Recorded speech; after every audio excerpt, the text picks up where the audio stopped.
Hello students, welcome to another class of MA Previous Sociology।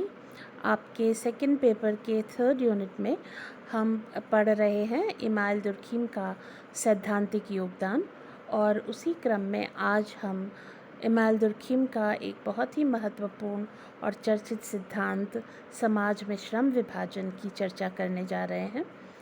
आज हम इस विवेचना का प्रथम भाग देखेंगे।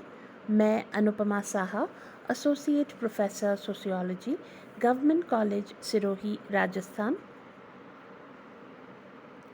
The theory of division of labor in society was Durkheim's doctoral dissertation that was published in the year 1893. Division of labour in society, समाज में श्रम विभाजन, इमाइल दुर्खीम का पीएचडी डिसर्टेशन था। वे इस विषय पर अपना शोध कार्य कर रहे थे और 1893 में उनकी एक पुस्तक प्रकाशित हुई इसी शीर्षक से, the division of labour in society, अर्थात समाज में श्रम विभाजन, जिसमें उन्होंने अपने इस सिद्धांत को विस्तार से प्रस्तुत किया है। The prime objective behind this study was to identify the cause of social solidarity.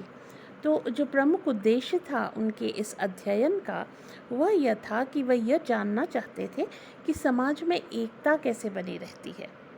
समाज, हम सभी जानते हैं, बहुत सारे व्यक्तियों के पारस्परिक संबंधों की एक जटिल व्यवस्था को हम समाज कहते हैं। तो दुर्खीम के सामने यह समस्या थी, यह प्रश्न था कि आखिर इतने सारे अलग लोग जिनकी बुद्धि लब्धि अलग है, जिनकी क्षमताएं अलग हैं, जिनके विचार अलग हैं, जिनके गुण अलग हैं, जिनकी विशेषताएं अलग अलग हैं, वे सभी लोग मिलकर के एक सामाजिक व्यवस्था कैसे निर्मित कर लेते हैं जिसमें वे अपना जीवन की सभी आवश्यकताओं की पूर्ति करते हुए उस व्यवस्था को बनाते हैं, अपने जीवन का निर्वाह करते हैं और एक ऑर्गेनाइज्ड, एक संगठित समाज बना रहता है। तो समाज में ये संगठन, समाज में ये एकीकरण, समाज में ये ऑर्डर किस प्रकार आता है, कैसे समाज में एकता उत्पन्न होती है, ये सवाल दुर्खीम के सामने था। Durkheim wondered as to how so many different people who, despite being different in so many ways, coordinate their activities and relationships to form a stable and organized system called society. तो जैसा मैंने आपको बताया, ये एक जिज्ञासा थी, ये एक बहुत बड़ा एक प्रश्न दुर्खीम के सामने था कि आखिर सोसाइटीज़ बनी कैसे रहती हैं, उनके अंदर एकीकरण कैसे होता है, समाज में ये एक व्यवस्था, ये ऑर्डर, ये ऑर्गेनाइजेशन, ये संगठन कैसे आता है, कैसे इतने सारे लोग एक दूसरे के साथ व्यवस्थित ढंग से अपनी जीविका निर्वाह कर लेते हैं, अपना जीवन के उद्देश्य पूर्ण करते हैं, अपनी आवश्यकताओं की पूर्ति करते हैं व्यवस्थित ढंग से और इस समाज नामक व्यवस्था को बनाए रखते हैं। Thus, the question of social solidarity was at the root of Durkheim's theory of division of labor in society. तो इस तरह से जो सामाजिक एकता का प्रश्न है वो असल में दुर्खीम का जो ये पूरा सिद्धांत है समाज में श्रम विभाजन का, उसके आधार में ये प्रश्न है। और वो प्रश्न क्या है कि सामाजिक एकता किस तरह से बनी रहती है।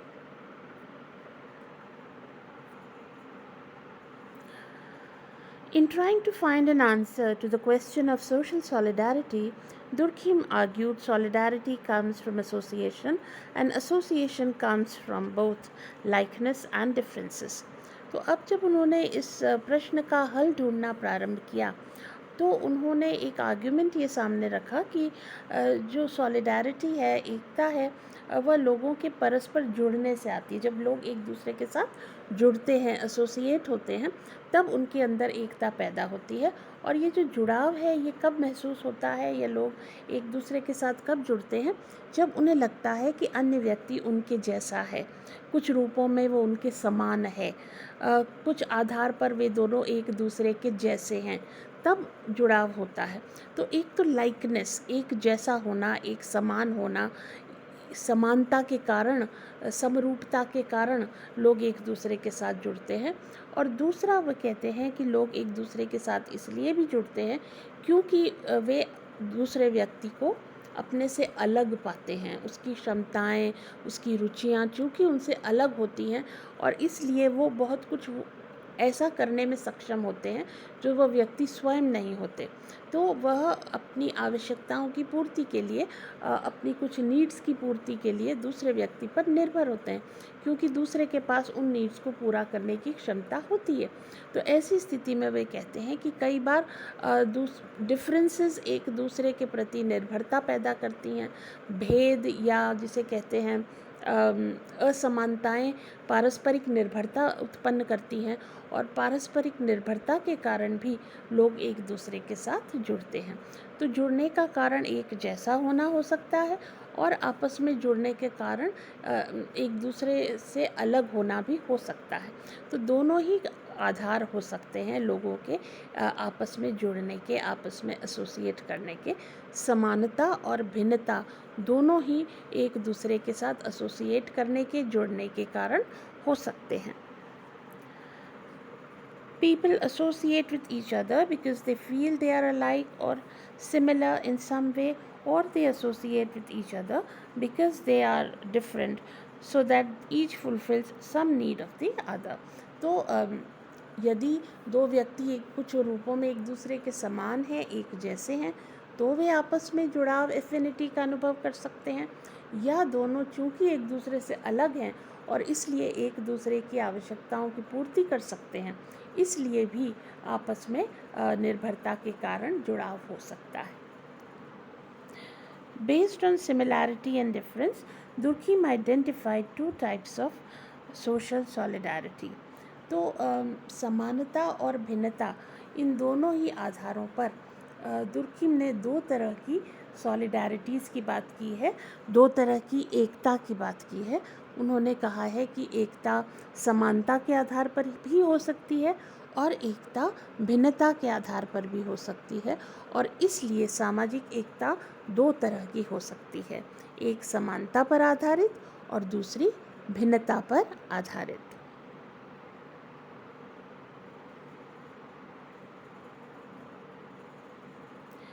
Mechanical solidarity or the solidarity of likeness, और organic solidarity or the solidarity of difference। तो वे कह रहे हैं कि जो समानता पर आधारित एकता है उसे दुर्खिम ने मैकेनिकल सॉलिडारिटी कहा, यांत्रिक, मैकेनिकल अर्थात यांत्रिक एकता।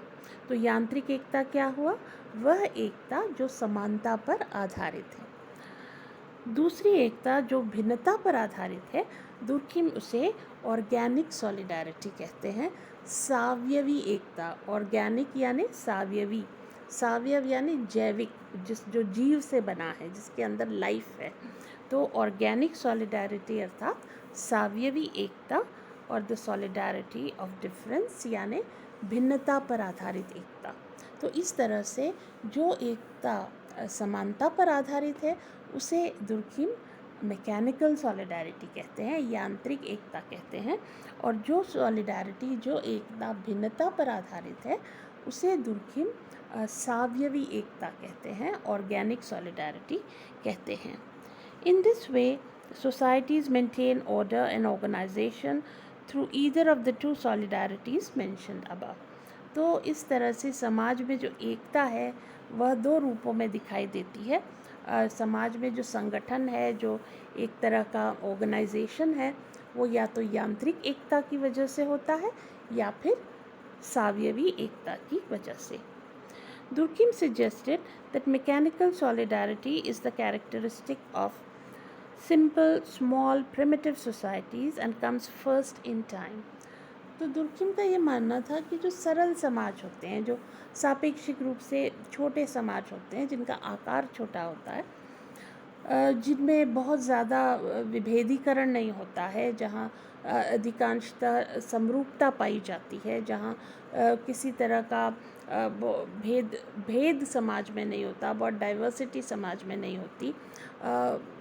आदिम समाजों के जैसे समाज या ग्रामीण समाजों के जैसे समाज या कृषक समाज जिसे कहते हैं, छोटे लघु जो समाज होते हैं वे यांत्रिक एकता पर आधारित होते हैं, और अगर हम हिस्टोरिकल डेवलपमेंट देखें, ऐतिहासिक विकास देखें समाजों का, तो हम ये पाएंगे कि पहले यांत्रिक एकता पर आधारित समाज आए और कालांतर में फिर सावयवी एकता पर आधारित समाजों का उदय हुआ.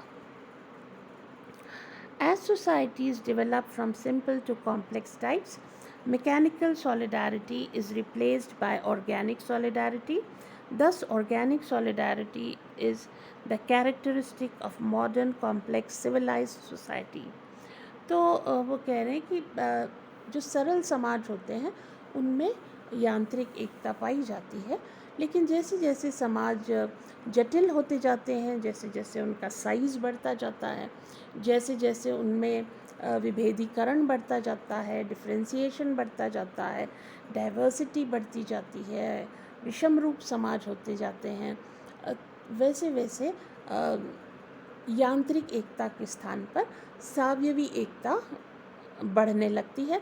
और समाजों में चूँकि डिफरेंसेस बढ़ जाते हैं, इसलिए जो डिफरेंस पर आधारित एकता है, सावयवी एकता, वह समाजों में दिखाई देने लगती है.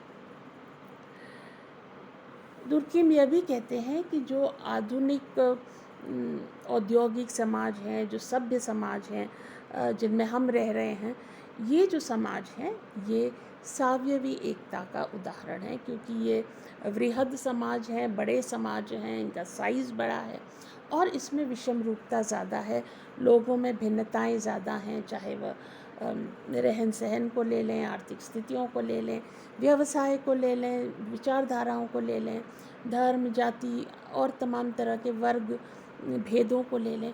तो समाज में जो है भेद बढ़ते चले जाते हैं, डाइवर्सिटी बढ़ती चली जाती है, लोगों के जीवन जीने के तरीके अलग अलग हो जाते हैं और ऐसी स्थिति में समाज समरूपता से विषम रूपता की तरफ बढ़ता है. और जैसे ही समाज समरूपता से विषम रूपता की तरफ बढ़ता है, समाज सरल से जटिल होने लगता है, वैसे ही यांत्रिक एकता के स्थान पर सावयवी एकता हमें समाजों में दिखाई देने लगती है.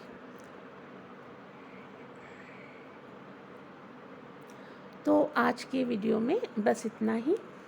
हम इस विवेचना को आगे अगले वीडियोज़ में भी जारी रखेंगे. आप सभी विद्यार्थियों का बहुत बहुत धन्यवाद.